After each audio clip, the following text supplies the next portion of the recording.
Welcome to Moments with Marianne. I'm so delighted we're spending this time here today. We have a very inspiring show coming right up with two very special guests.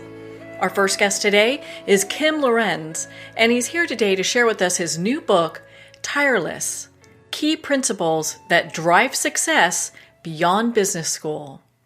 Now, Kim is an author, entrepreneur, and visionary who founded two companies starting at the age of 26 with no backing or funding.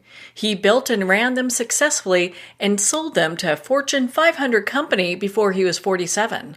Kim earned his MBA from the University of Washington Forster School of Business. Serving as a Rotary liaison for World Vision, the collaborative teams he initiated had completed over 20 million in clean water projects with over 1 million beneficiaries in developing countries worldwide. He's a business consultant, proven leader, public speaker, and motivator. A pilot for over 40 years, he holds his USCG captain's license. So let's welcome to the show, Kim Lorenz. Thank you. I'm excited to be here. You know, I'm so delighted we get to spend this time together. My goodness, your book is amazing. And once I picked it up, I couldn't put it down, but I'm sure you're getting that from everybody. I've had a lot of feedback from across the country. And I think the funniest one was a man sent me a note and he said, I got home from work, your book was there. And I had about 15 minutes to glance at it. And then he says, ha, ha, ha. He says, 2 hours later, my wife caught me. She was very upset because she didn't know I was home. And he says, I couldn't put it down. And then he said he bought 3 more to give out to staff. And yeah, we've had some great feedback. Well, your book is filled with such great information. I have to ask you, what inspired you to write this book at this time? Yeah, it's a good question. All my life and in our companies when we started them, but even prior to that, I seemed to gravitate towards training and helping other people and never stop learning, always finding other things to learn. I ended up a little bit later in my life going back for my master's degree, but I kept a file. And so for all these years, I just kept putting it in a file. I called it my book file. And people would often say, you need to write a book, And it was a pretty thick file. And I had some time about 3 years ago, and I've been doing more humanitarian work in Africa and Central America in the last few years. So I have a lot of time on the airplane when some of these trips are 30 hours, 35 hours, flying and travel time. And so I started writing it and using my file and doing a lot of research. So I put a good 2.5 years into getting it on paper, but it's just kind of a compelling desire to help other people and to help others succeed. I still get feedback from employees we had 20 and 25 years ago, thanking me for some of the things that they were taught. And it's not a handout. You're teaching people it's a hand up. How to improve their lives in our business or as they go elsewhere in their lives. So that was kind of I just love training and putting it all on paper. I just wanted to get it out. So, my goodness, you've had so many people reading your book and reaching out to you. What are some of the other comments you've had people talk to you about? It's interesting, Marianne, because especially a woman might get back to me and say, I really enjoyed chapter 21. And what was chapter 21? And it happened to be the story about our office manager that walked in and sat down, shut the door to my office, sat down in tears and told me I was a bastard. And I listened to her. It was one of the best lessons I've ever had in my life because everything she said was correct. I was absolutely dumbfounded and apologized profusely, told her to take the rest of the day off, that she wasn't fired. But I put that in the book. My wife even said she didn't think it was a good idea to put that chapter in, but it was pretty eye-opening. And that whole chapter is based on what you're focused on, what you're seeing, and the things you're missing because you're not seeing. And this was a case of an exceptional management person that ran all of our office and receivables, payables, and did an exceptional job that I didn't see. I was focused on other things, and that you'll have to read that chapter. But that was good feedback. I've been asked to speak at universities. I'm going to be lecturing at a couple of them, and that's more towards the business students and others that want to get a different idea about how to look at the future and then opportunity. And I think a lot of it that I get back is the fact that it's real world stories, and I walk the walk. It's not somebody, I think in part of my website, the publisher wrote something about Kim's not one of the fake Facebook millionaires. He's the real deal. So I did. I started from nothing. I had a great career leading up to when we started the company. And then the company I worked for was it looked like they were going to fail. They eventually did, but I left and started my own company as a result of that. I never intended to do that. So different people read it and they take different things out of it. I'm always amazed somebody will just come up out of the blue and say, I really like the section on this or that. And so it hits everyone differently. My wife, her comment was, Kim, there's nothing in there that's new. It's really fundamentals, and it's applied in a way that people can understand them better. It's things that most of us have heard before, but it's just the way that you wrote it. It really surprised her. I let her read it first, and the very first manuscript, and she said it's absolutely nothing like she was expecting me to write. And I kind of looked at her. I said, well, is that okay? And she said, no, I love it. I can't put it down. And that's probably the biggest comment I get from people as they start getting into it and they just can't wait to see what's going to happen next and turn the page. Well, I think a lot of people really appreciate the fact that, you've been there, done that. I mean, you've walked the road. You're not some Instagram, success that people talk about where everything looks perfect, but really, behind the scenes, they probably have no idea how businesses work. I mean, you've kind of walked the walk. And it's not just applied to business, but thank you for saying that. It's really timeless. That's, I think, on the very cover of the book, the president of Starbucks wrote that the information there is timeless, and it's not just business. It's really, you can use it in your personal life, your family life, your business life. It's thinking outside the box. It's a lot of it is on self-talk. In the book, it's the documentation is there, and you can do the research. All the references are listed, but we say 50,000 words to ourselves every day on average, and we make 35,000 decisions a day on average. And so the book really gets into how to recognize the negative self-talk. And if you're not looking, you might be in a very difficult part of your life right now, personally, business-wise, family-wise. And if you just dwell on the negative, you don't give yourself the opportunity to open your eyes and really look for what could be around the corner. And there's a few stories in the book. I had some very, very low times in my life. We thought we were going to have to shut the company down and lay off 100 people when we were a fledgling little business, and how we made it through there and how we just mentally prepared ourselves that we were going to succeed. So it's information like that in the book that I think people really enjoy kind of reading.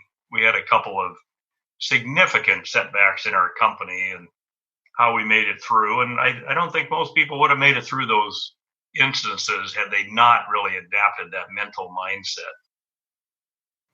Yeah, it's such an important part. A lot of times people do get into this whole aspect where they're thinking, gosh, it's going to be impossible to do, or, now's the wrong time, or there's no way I can accomplish this. And it really you see that pervasive in all their life. It happens to all of us too at different times in our lives. One of the feedback I get is on the chapter that's on wonder, blunder, thunder, and plunder. And that's just a fun chapter. But if you think about everything you do in life, particularly your professional life, but, as a young person, I wondered what I would do when I grew up. And when I got into my first professional job, you blunder as you learn the ropes. And then I really got to thunder. And I guess some people maybe don't actually reach thunder, but I did. I did very, very well. And then the plundering, I chose to do humanitarian work now, and I've done about $20 million worth of water projects in Africa and Central America with a couple organizations that I support. And in that, you do it over again. I wondered how you could do it. We started doing it, and we blundered a lot, made some mistakes, and then now we're thundering. And Bill Gates is the same way. Here's somebody that wondered, and his thundering was at a higher level than most would ever in the world experience. But in his plundering stage, like I'm doing, but on a much bigger scale, he's decided to try to help the world through his the Bill and Melinda Gates Foundation, and they're doing more than almost anybody could. So those are the kind of stories, and the feedback I get on all those areas is just a lot of fun. I can only imagine you probably have the best seat in the house, Yeah, people reaching out to you and telling you about their stories and everything that they've experienced and how your book is impacting them and their journey now. It is fun, Marianne. I just got a text. One of our past employees is now a senior VP in a Fortune 500 company and loved the book. And he sent me a text and he said, one of my top people sent me this text. And it was a long text. I'll just say the first sentence or so, but it said, Kim's book is screaming at me. He said, it's awesome. He said, it's just making me really think through the things I've always wanted to do and how to get them done. And so it's just flattering to get all that feedback. One of the things you talk about in your book is a science of luck and success. I'd love for you to share that with our listeners.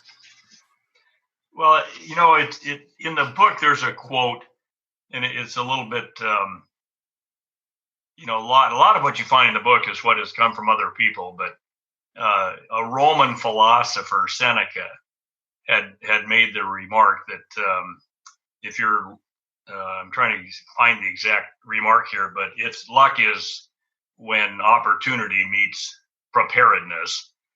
And I think you say luck is when preparation meets opportunity was the quote by Seneca. But if you have a mindset, if you're looking for something, it's a simple story, but I use it if you're downtown in the city and you are trying to get home, your focus is on the tail lights in front of you, the stoplights, and when you're going to be able to make a turn to get on the freeway or something. But if you were looking for a place to park because you wanted to go into a store or meet somebody for dinner, 2 blocks ahead, you might see the taillights of a car that's parked light up. And immediately your mind is, there's an opportunity. I can park there. The point of the story is if you can believe and realize that every day there's absolutely thousands of opportunities around all of us. There always has been. And there always will be. There's millions of new patents that come out or that are applied for at least every year. There is so much opportunity. And if you can develop that mindset in your self-talk and your decisions you're making that you want to look for it, you then have a better chance to see it. And so that's if you're prepared, and that's where the quote from Seneca comes in, that luck is when preparation meets opportunity. And one of the endorsers of the book was the original senior vice president of Amazon, who just recently retired. He was with GE with Jack Welch when he was there. He's one of the top GE people, extremely successful person. And I reached out and asked him if he'd read the manuscript and would he consider doing a endorsement of the book. And he came back and used that quote that throughout the book, it just talks about how much we were preparing ourselves and trying to find opportunity for ourselves, but also for our staff. The success of both of our companies didn't come from myself. It came from the fact that we hired good people and then we just tirelessly trained those people as much as we could. And at some point you realize somebody's maybe beyond where they can be trained anymore, but there was so many people that just grasped it and and move forward. And it really helped our business grow and grow and grow. And both companies that we founded, we ended up selling to Fortune 500 companies because we really invested in our people. What a powerful statement that is. And a lot of times when you look at different companies, investing in their people seems like something that they're really giving a lot of different options that make the companies look good, but how much education is actually going back into their employees. It's I think they kind of miss the boat sometimes. You're exactly right. And there's a word sincerity, and sincerity and empathy are two things I think are virtues that the most successful people in the world really have. And an employee can see through it. If an employer is just going through the motions and whatnot, they see through it. But when the employees see that you're doing the same thing and how serious you take it and that you're going out of your way to help them. And I think one of the chapters in the book, there's a story about, we made it clear that if the growth of that individual meant that we couldn't provide them what they really wanted, we helped them get jobs outside of our company.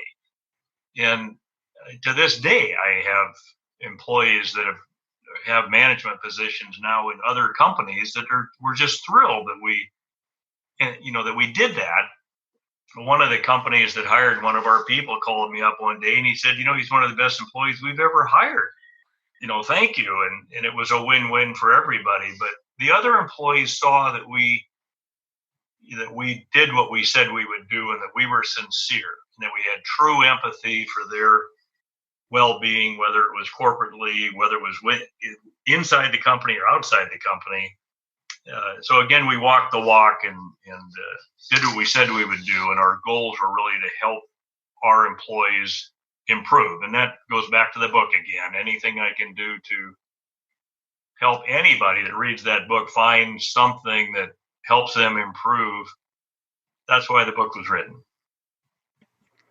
Well, in your book, you talk about self-discipline and how that's one of the important aspects of success in life. Why is that? I'm laughing with you asking the question because I do a lot of speaking.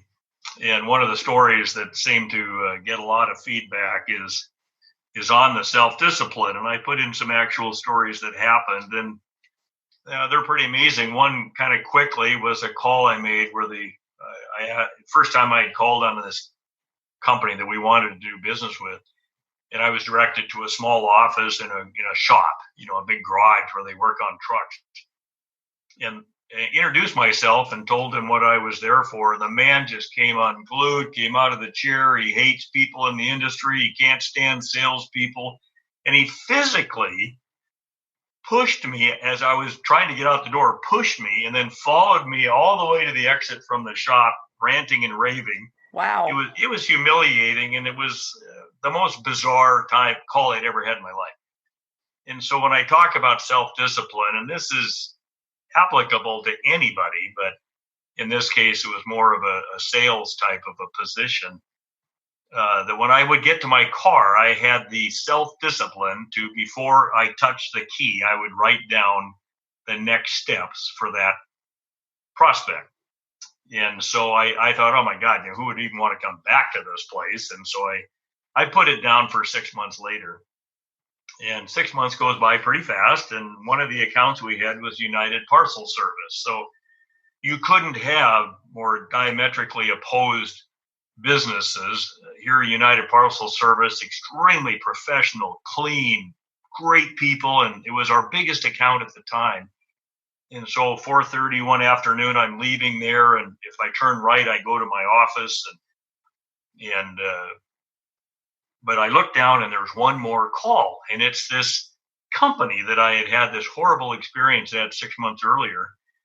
And it was that self-discipline that you have to understand. If you do nothing, and this applies to anything in life, if you do nothing, then nothing is going to be the result.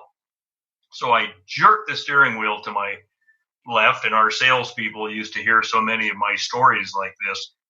They would call them Kim's wheel jerk stories. But I literally jerked the wheel to the left and went a few blocks down the road to call on this customer. And I'm sitting in the car before I get out, and literally thinking, if he pushes me again, what am I going to do? Or, it wasn't just a humiliating call, but it was physically somewhat threatening. And so I go in the shop and I ask for the guy, and it's Joe here. And the person in the shop says, "Oh, he got fired last week. A new guy took his place named Jim. He's in the office. Go see him." So I go in this same little office, and I'm received by this gentleman that says, "I am so glad you're here. Joe got fired. We need to change suppliers. You were here at the perfect time." And it did result in us getting that account. But so many people give up. They want to get something done, or they want to try something, and they give up too soon. Learning any endeavor, again, family, personal, or business, don't ever give up, and have the self-discipline to look at any issue or any, maybe you're assigned something at work that you really don't want to do. Convince yourself that you're going to exceed expectations, and just develop that self-discipline that I'm going to follow through. Ask the questions and do the work. And so it just proved very successful for us, and we instilled that into our employees. But in my everyday life, and I could tell you 100 different wheel jerk stories, but it's true. And you just have to apply that, and the results, you might fail, but that if you don't try, nothing's going to happen. Yeah, without a doubt. And, a lot of times people get stuck in fear, and going back to that employer where the person was physical. Most people would probably be like, well, I'm not going to go there. The guy laid hands on me. I don't think I'm going to do that. That was definitely on my mind. But I really applaud you, because again, you're walking the walk. You're doing what you are sharing with people, and it kind of dovetails nicely into my next question. It's about how we treat people. And a lot of times, obviously, with this manager, he probably could pick up your book and learn a few things, the previous one. How we treat people, why is that so important, and why does that matter? Well, again, you've done your homework, and they're great questions. There's a whole chapter in the book on courtesy. And I learned early on, I remember we hired this gentleman that he would go into a big trucking company, and he would treat everybody exactly the same, say, "Good morning, how are you?" It didn't matter if they were the purchasing person or the person sweeping the floor. And in our business, every employee, whether it's my company or any company, but everybody has a life. Everybody wants to be recognized. Everyone would like to have an opportunity to improve themselves. And so often somebody gets a promotion, and then everybody below them is kind of left off the table. And what that leads to, I call them stakeholders, but people get into a management position and they start making decisions, and they don't involve the people that are actually doing the work. It would say, for lack of a better term, the people below them in the organization. And that leads to corporately to some huge mistakes. And so one of the examples, like the Hilton company one time was going to spend hundreds of thousands of dollars to put in soap dispensers in their spas because people were walking off with their expensive shampoo. And a consultant was sitting in a meeting when they were discussing it. The consultant wasn't there for that decision. He was just there. And they were getting ready to spend hundreds of thousands of dollars. And he just asked, he said, did anybody talk to the young person that normally is at the spa in the evening? And they were at one of their resorts in a boardroom.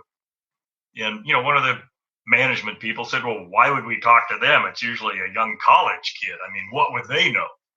And that's the attitude you've got to eliminate. And the consultant said, well, if you haven't spoken to that person who's doing the job every day, then you haven't done your job. And so they all got up, and here a bunch of dark suits go walking down into the spa, and this young kid's there, and you can imagine the look on his face. And And, they asked him, they said, "Hey, we're losing expensive shampoo and we're trying to find a solution to that. Do you have any ideas?" And the young man said, "Oh, yeah, I'll fix that tonight if you want." "Well, how would you do that?" And the young man said, "Oh, it's simple." He says, I'll just take the lids off the shampoo and throw the lids away." So it's a simple little humorous example. But again, if the management person doesn't employ courtesy and genuine respect and interest into people of every level in a company or anywhere in life. I fly quite a bit. I travel all over the world a lot. And, if you're in a restroom in an airport, it's probably one of the lowest paid jobs there. And if you ever see the person in there cleaning up, their head's usually down and they're just, I look at them and I get eye contact. "How are you doing today?" And to see them light up, it's just, that you kind of make their day or something, that you're recognizing them, and little things you can do in life that just make a big difference. Well, you can tell why your book is so well received, Kim, because you are such an authentic, nice person, and you've got such great stories in here that people can really relate to. And, and I feel like in a lot of ways, emotionally connect to. They look at it and go, "Gosh, I could see myself in that situation or overcoming this obstacle with these tools." Marianne, I did some research on you before you called, and you're a first-class individual, so I appreciate that. Well, thank you. Well, and gosh, I mean, here we are at the beginning of the year. Why do you think now is a perfect time for people to read Tireless? Oh, I think it's the perfect time of year to learn all the time. There's a quote in there from Henry Ford that it doesn't matter if you're 8 or 80, if you stop learning, you're getting old. There's just a lot of data in there, and just like the file that I kept for 35 years and training and whatnot, it's the kind of book that people could read and they're going to get something out of it. And there's things in that book that you'll remember your whole life when that situation arises. And you keep that book and you keep it as a reference. You can use it to look back on, if something comes up, but particularly the part about self-talk. I know one of the editors was going through the book, and the first comment came up that we say 50,000 words a day. And I think they put a little comment off to the side of the manuscript saying, this is frivolous or, exaggeration or something. But not only is it documented, it's documented by 2 different PhDs. There's no way to know if you speak 40,000 or 60,000, but they go into the process they went through to determine how many words. And that's one of the key things. If you think about how you talk to yourself, Marianne, and this is what people, I think, take from the book, you can say something to somebody. Let's say I, as a joke, said to my friend, I sure like your tie. I remember when that used to be in style. Well, it's you think it's going to get a laugh. Maybe it does. But that person, your body, your head, your brain does not have the ability to not respond to yourself. You cannot not respond. I'm not sure how to properly say that, but you're going to have a thought. You're going to say something to yourself. It might not be very nice about what that person said. The next time he goes to look in his wardrobe to find a tie and he sees that tie, he might think negatively of you, and he might never wear that tie again. But just to be considering, if you understand how your self-talk works, then you have a better understanding how everybody's self-talk works. And so part of the main point of the book is that if you can recognize when you're thinking negative and stop it and turn that into, what can I think that might be positive? What's an opportunity that might get me out of this situation? Or how can I do something better than I'm doing? Or how can I help somebody else? Or those are the things that you can read. In the beginning of the year is a good time to start. I always say, why not start right now? Because so often people say, I'm going to do it, and they just never get around to doing it. So that self-discipline and understanding self-talk, and then the 35,000 decisions you make every day, most of them subconscious. the more you understand those sort of things, then you're going to be thinking about it. You're going to remember where you read it. You might go back and read it again. So it's just really good information for everybody. I couldn't agree more. I mean, in this book, of course, we're not touching on everything. The self-talk portion is huge, and people do want to pick up their own copy of Tireless. Kim, where can our listeners connect with you and be part of your community?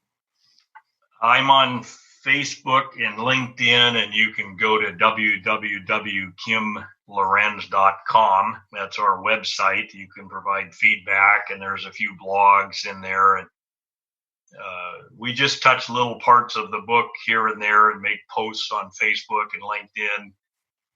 I get a lot of feedback just through the website from people that are reading the book. And I think I mentioned this already, but all the reviews on Amazon so far, and it's very difficult to get a review on Amazon. They screen these very carefully to make sure that they're not fake or they're not, somebody just posting it, a relative or whatever else. They're all 5 stars.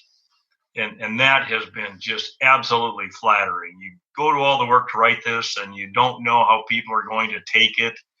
I didn't want it to be about me. It's using some of my experiences, but applying them in how our minds work and with documentation.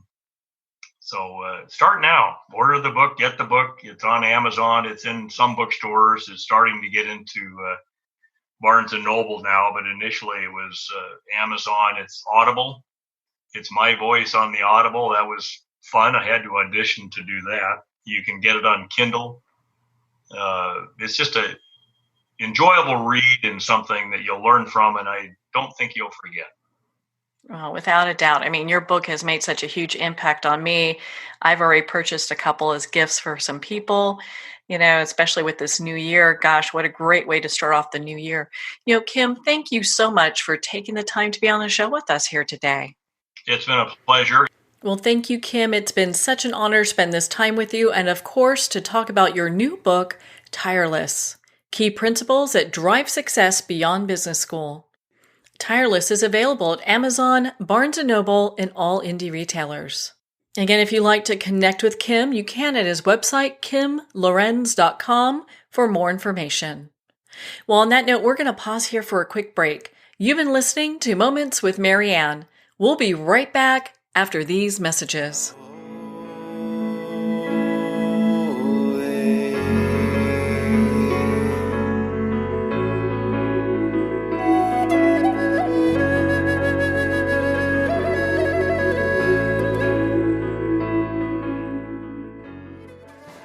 Internationally recognized and award-winning author Judy Goodman works and teaches outside the box of limited thinking. Working with people from every walk of life, her goal is to empower you to be the best you can be, no matter what the challenge is. Born with the gift of seeing beyond our normal vision, she has an extraordinary gift of working with every challenge. Teaching beyond conventional wisdom, her work is described as life-changing. Visit judygoodman.com. That's judygoodman.com.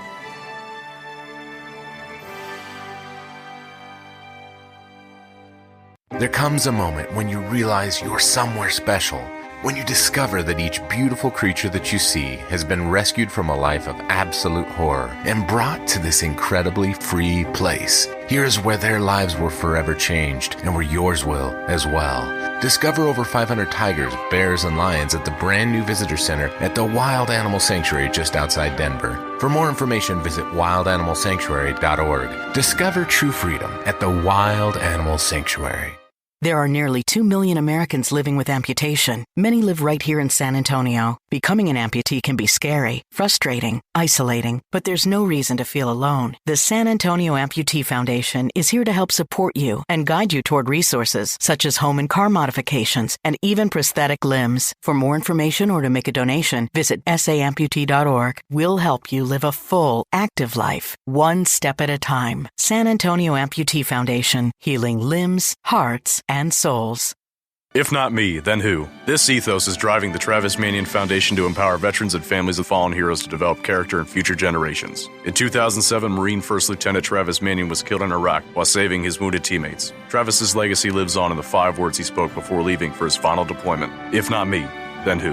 Guided by this mantra, veterans continue their service, developing strong relationships in the community and thrive in their post-military lives. Visit TravisManian.org and ensure the character of our nation's heroes lives on in the next generation. If not me, then who?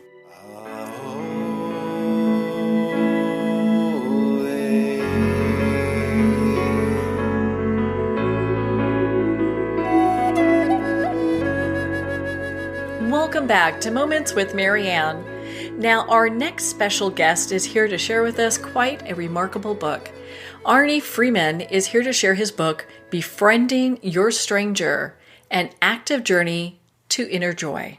Now, Arnie is a lot of things. He's a certified spiritual director, innovator in health and wellness solutions, certified financial planner.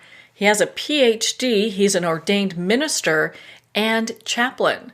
He's a father, cancer survivor, and ex-husband too. Heck, he's even a poet. He was the first person to introduce holistic health education at major national university, co-founded the first acupuncture school in the United States, and founded the first naturopathic college in California.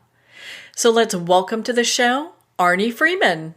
Hi, thank you so much. You know, what an honor it is to have you here and to talk about this new book.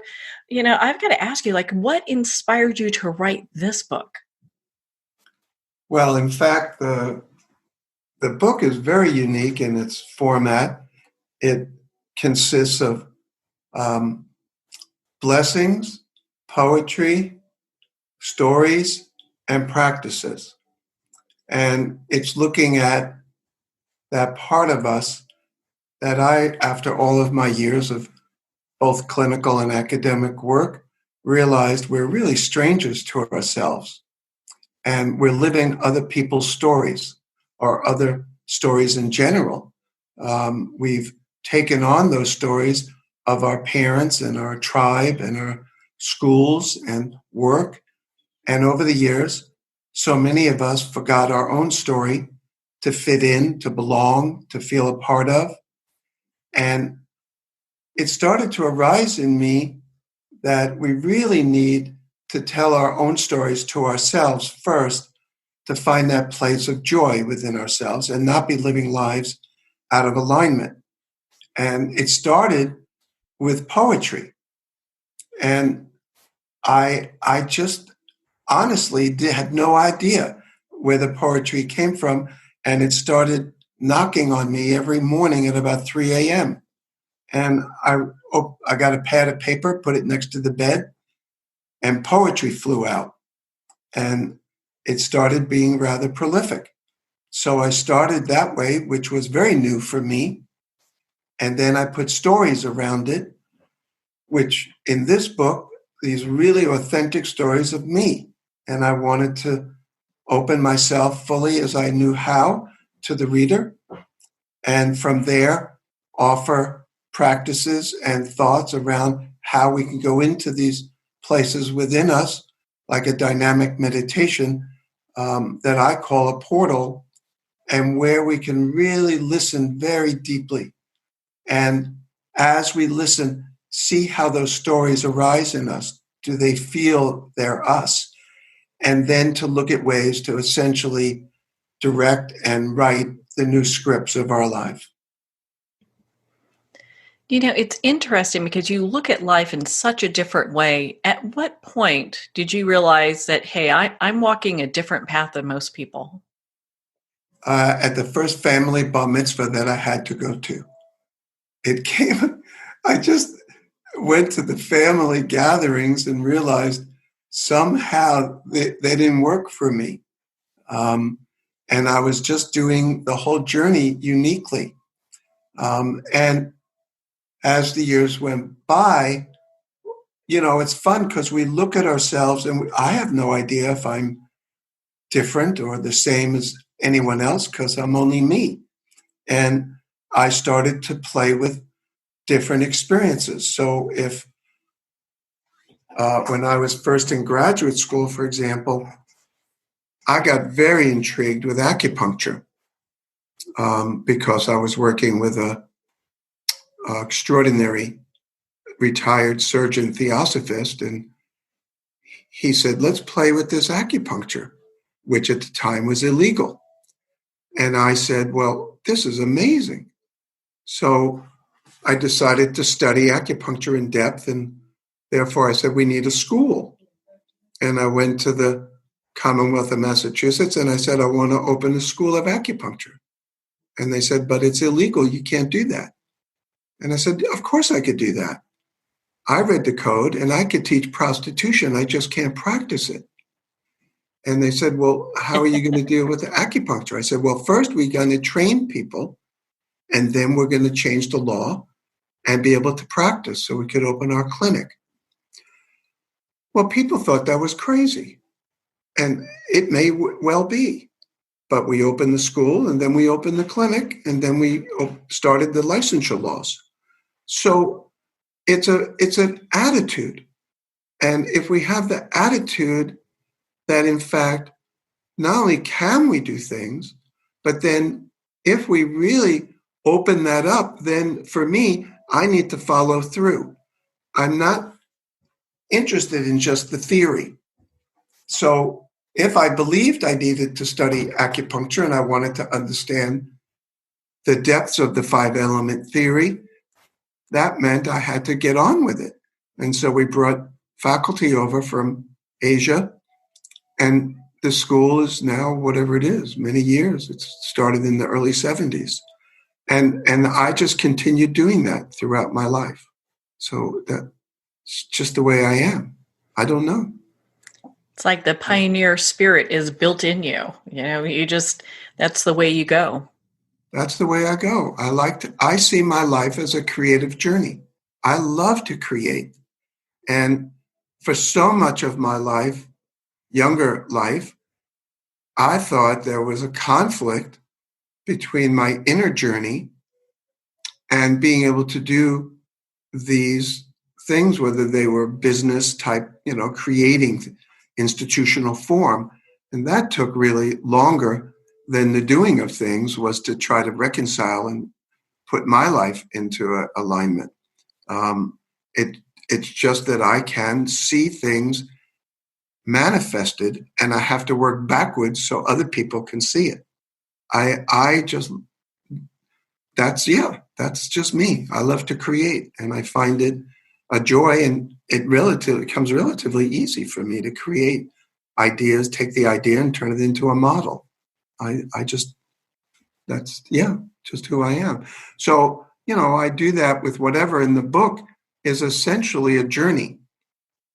And out of the book, I'm doing retreats where I'm taking folks into their dynamic place within themselves, finding that place of deep joy and comfort where they go, and then showing them, when we're in that place, wherever it is for each of us, how do we then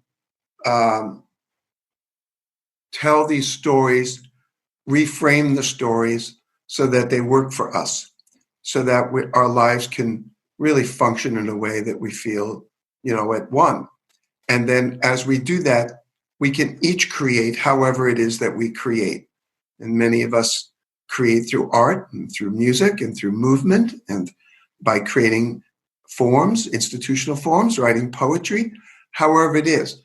My piece is just to help people recognize that and then help guide us how to do it.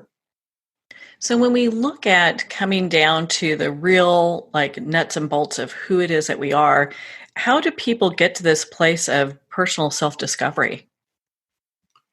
Yeah.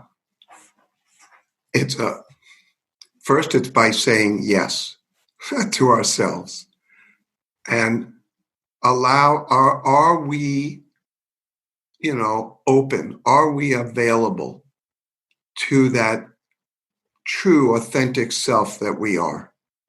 Or is something blocking that? And I'm sure we all have blocks for different parts of ourselves. And so how do we get past those, or how do we really look deeply into those? And so the first piece is to be gentle with ourselves and to really recognize it's important to really care for ourselves. And very important not to allow all the external stimuli that are coming in, whether it is our friends, our partner, our school, whatever it is. We have to bless it or bless them and say, it's my time now. It's my time. And there are different strategies for going within. And then when we're in, as we know, my goodness, mindfulness has become all of a sudden, it's the hot thing. And what are we doing with it? Many people are trying so hard to, let their monkey brain go away, be quiet. And we struggle with that. And so how do we actually befriend that? And how do we dynamically look within ourselves to do something? And so I show how do we, for example, take in information through our heart rather than directly going into the mind? How do we intentionally bring in this information and stimuli that then we send to the mind, and then the neurotransmitters will send out to the body? We intentionally tell ourselves, and many of us will need to maybe hold our hands on our heart, but it's really powerful to know that our inner strength, our inner power is a beautiful, extraordinary thing.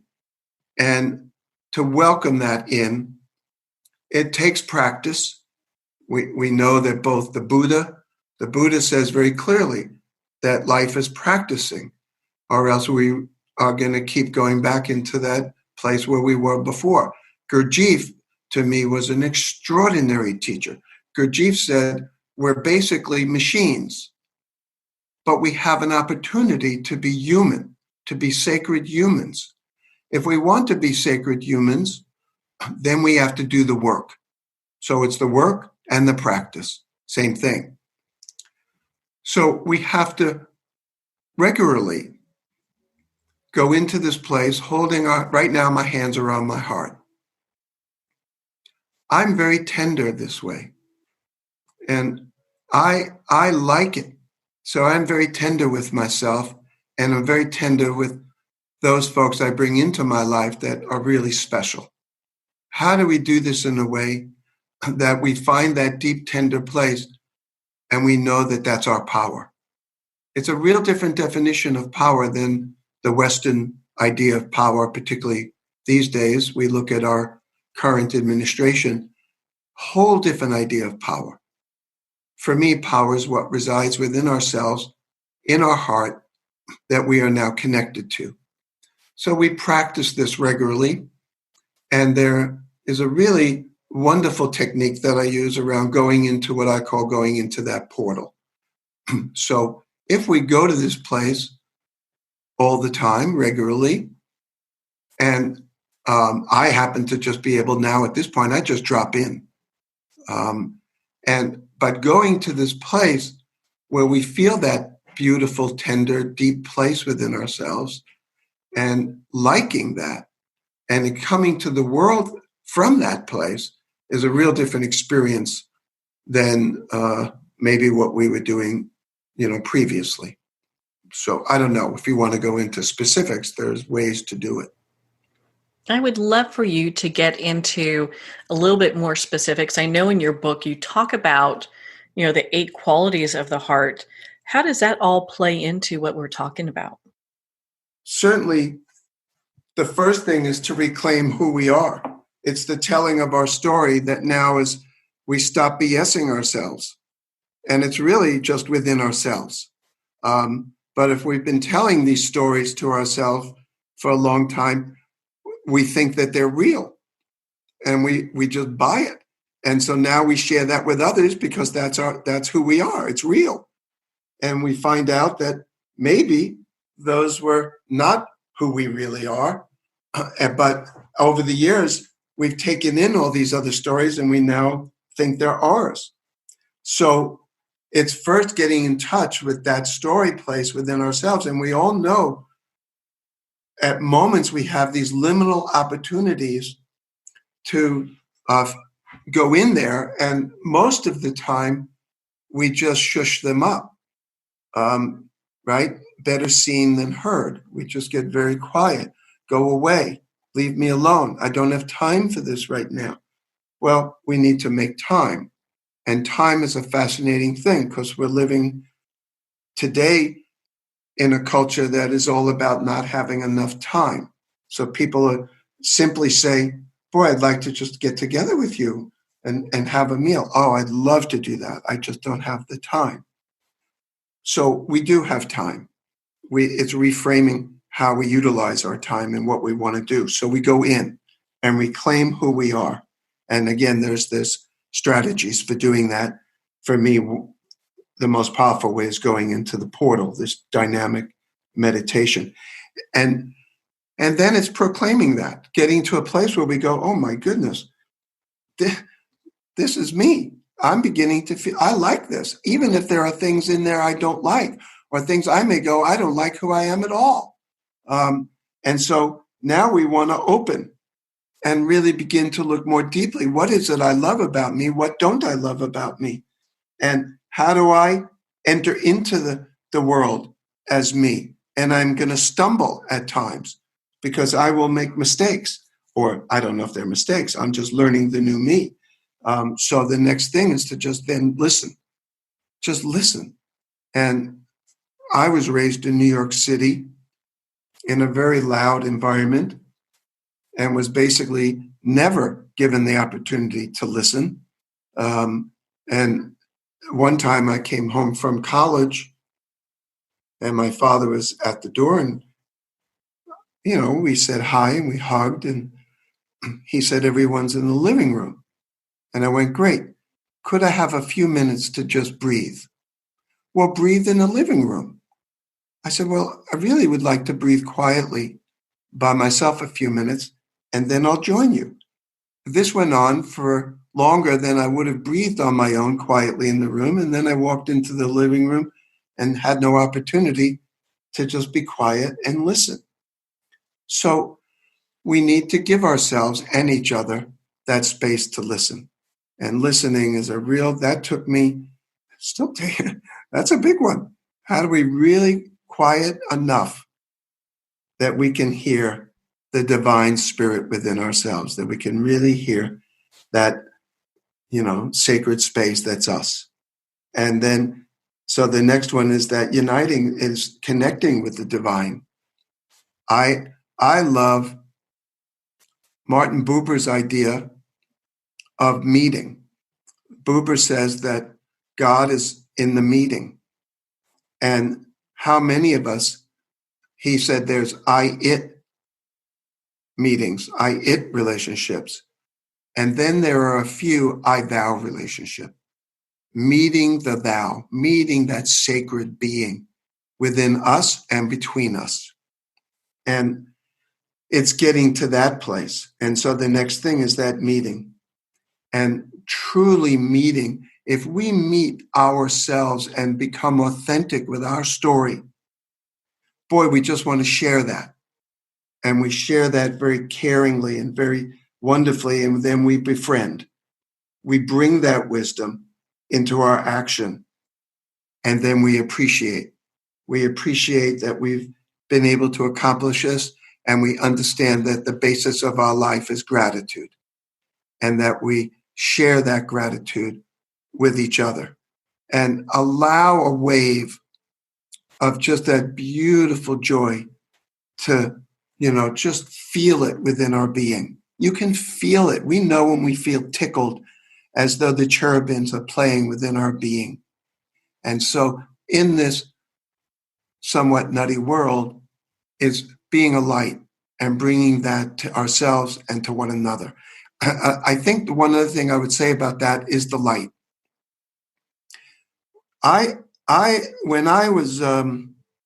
When the war in Vietnam was going on, and I said to my father, I'm not going to war, any war, and I'm certainly not going to Vietnam where they did nothing to us, and we should be honoring them and not killing. And my father said, I can't support that. And I'm like, this is unbelievable. I'm telling you that I want to have gratitude. I want to be in touch with that divinity within me and within each other. So I became a conscious objector through the help of the Quakers. I never saw a group like that before, where you walk into a space and nobody's yelling at you and nobody's doing anything. They're just sitting quietly.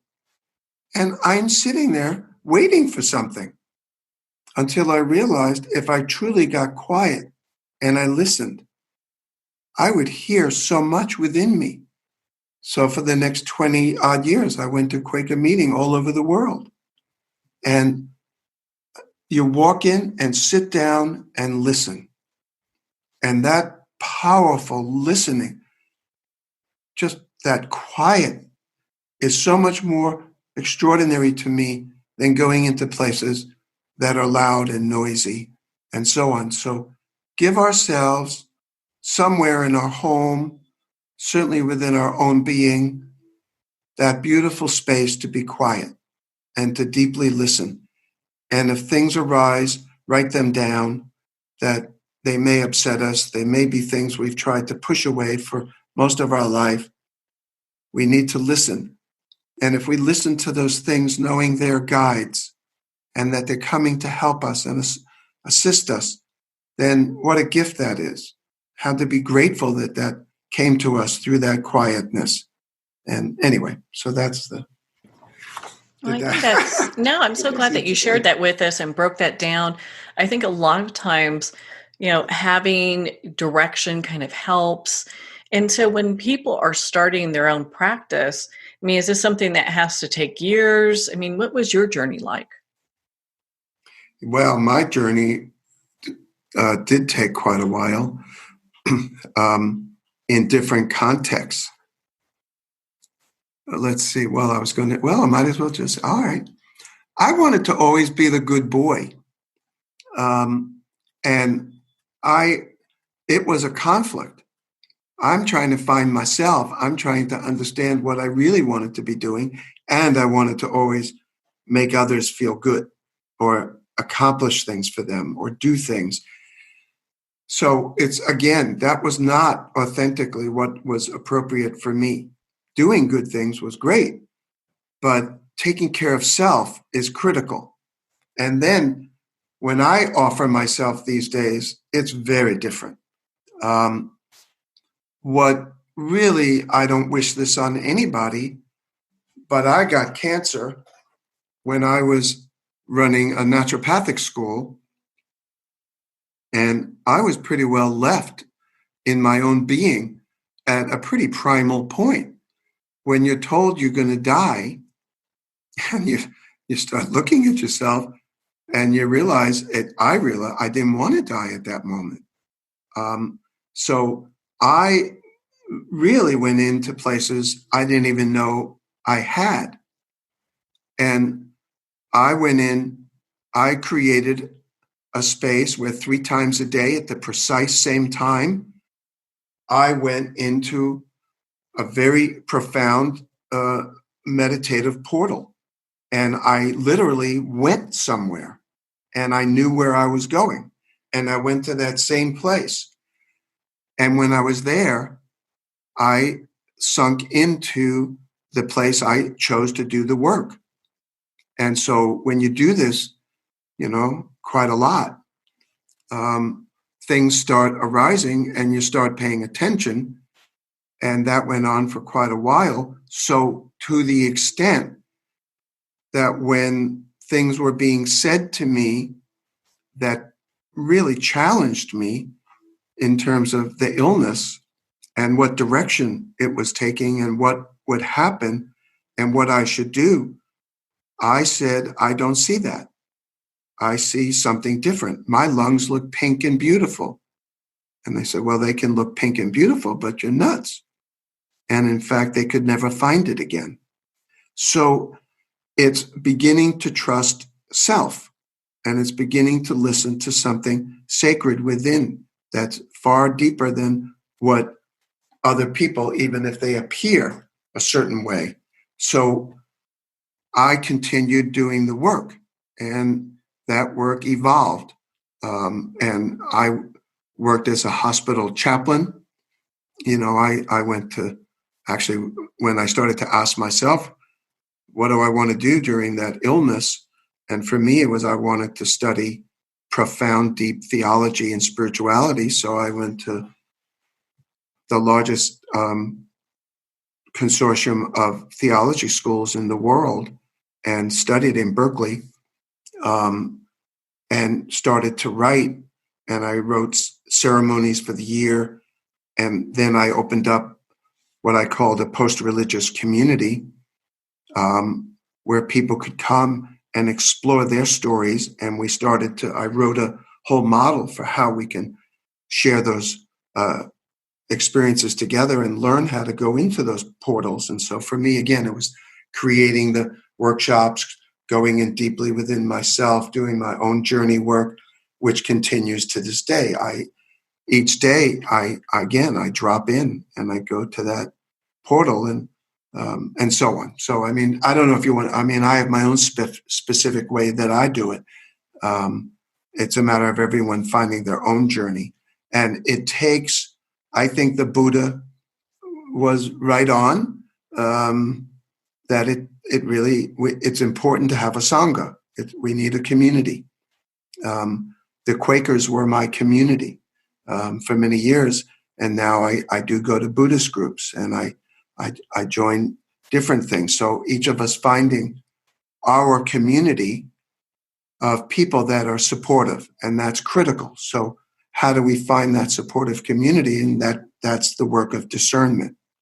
And discernment, I don't think we can do discerning work without clarity of ourselves. And again, that deep listening. So, boy, there's many parts to this, isn't there? So it's really going inside, discerning what's occurring and not being seduced by all kinds of things that can hit us on many levels, but staying very real.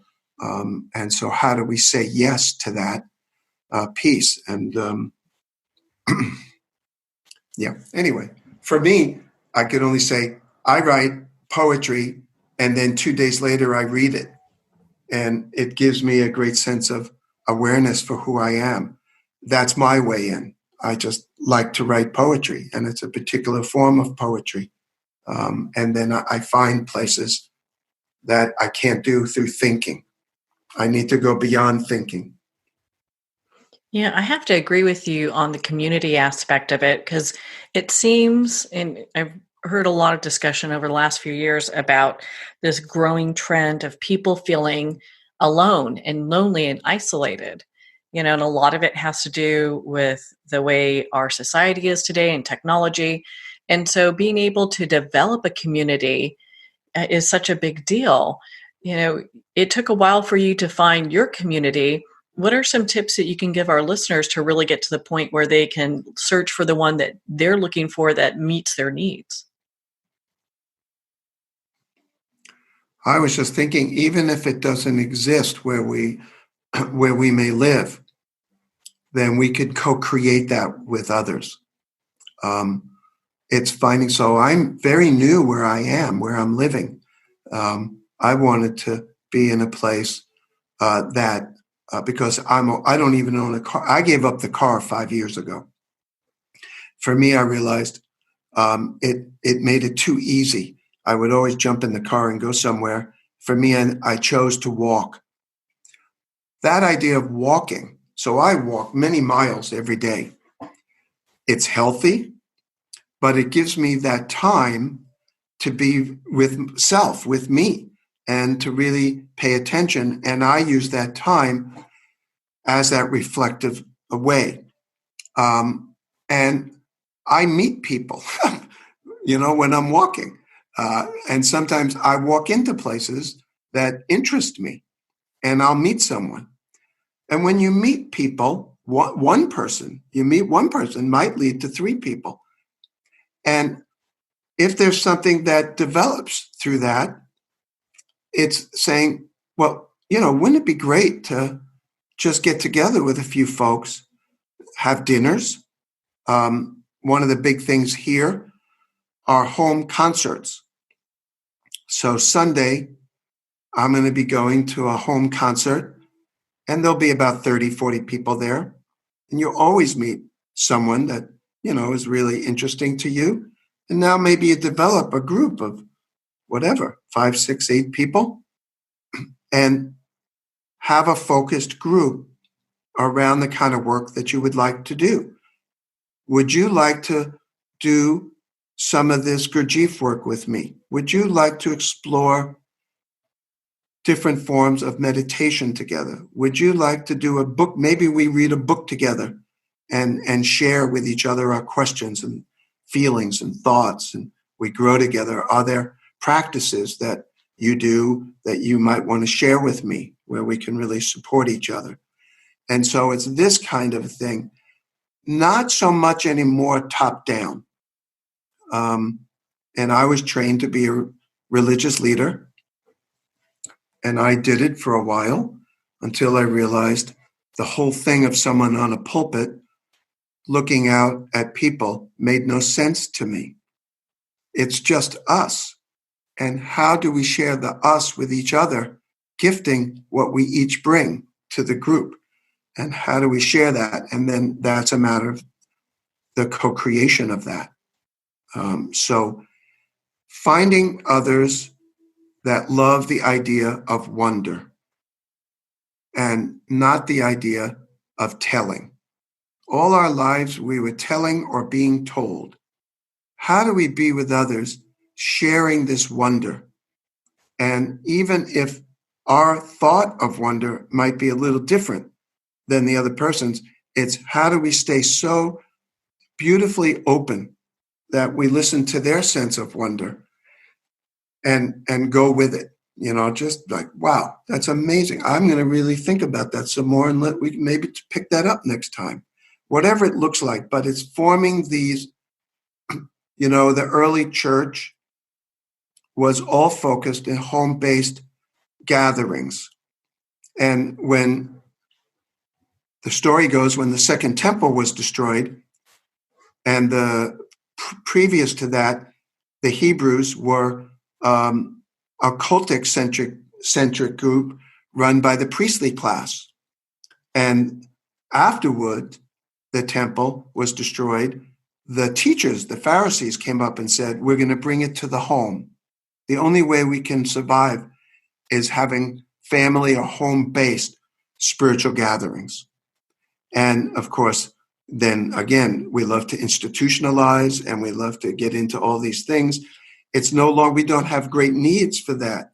What we have need for is each other. We need one another. We are social beings.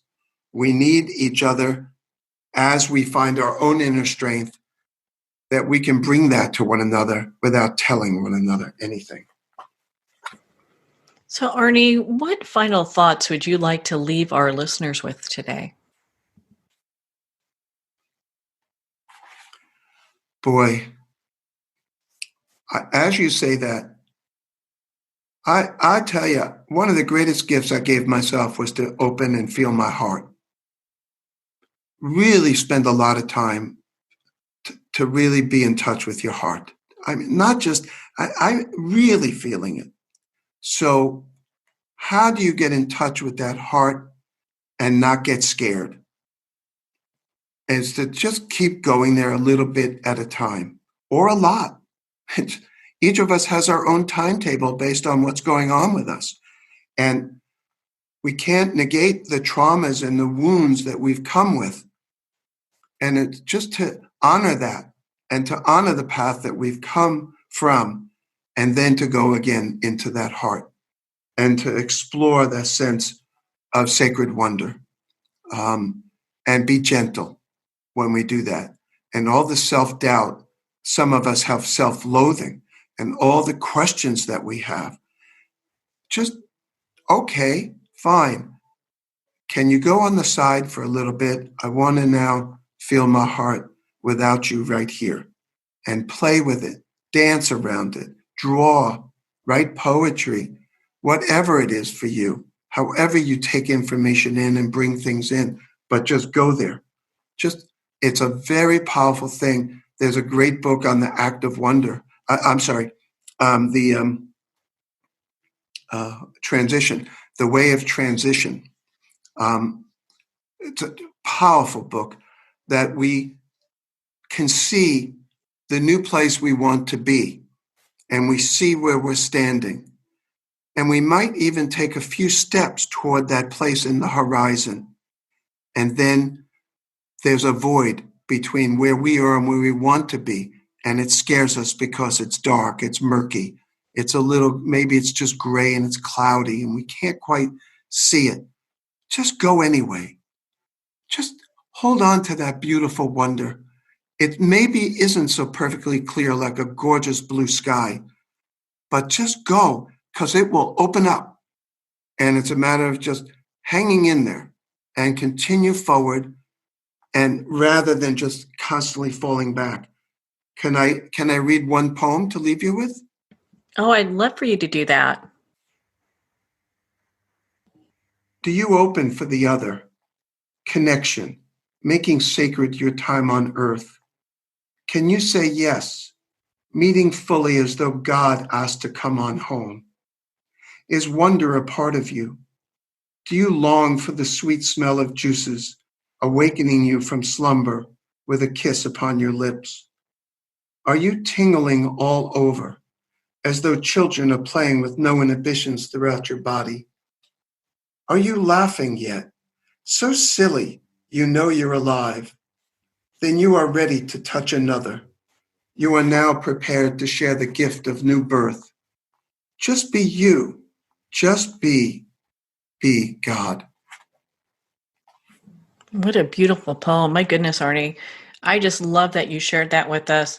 Where can our listeners connect with you and be part of your community? So I guess that I've got that Instagram page, and I've got a website. My website is arniefreiman.com, and the Instagram is at Arnie Freiman. And I'm going to be beginning this year, probably in a few months, the retreats again. And right now I'm in the midst of ripping this house apart and making a lovely home, and I will do some workshops here. But then I'll be doing the retreats around the U.S. and hopefully in Portugal and Spain. And we'll be listing all of that on the Instagram and the other portals that we're on. So I all guess that good stuff. Yeah. On the Instagram, they can find me. They can get you pretty much from your website anywhere. Well, Arnie, thank you so much for taking the time to be on the show with us here today. Boy, I really appreciate it. It was great being with you. Thank you. Well, Arnie, it's been such a pleasure to spend this time with you, and of course to talk about your new book, Befriending Your Stranger, An Active Journey to Inner Joy. Again, if you'd like to connect with Arnie, you can at his website, arniefreiman.com, and his book, Befriending Your Stranger, is available at Amazon, Barnes & Noble, and all indie retailers. Well, we're at the end of our time today. I would like to thank everyone for tuning in. You're listening to Moments with Mary Ann. And remember, make every moment count.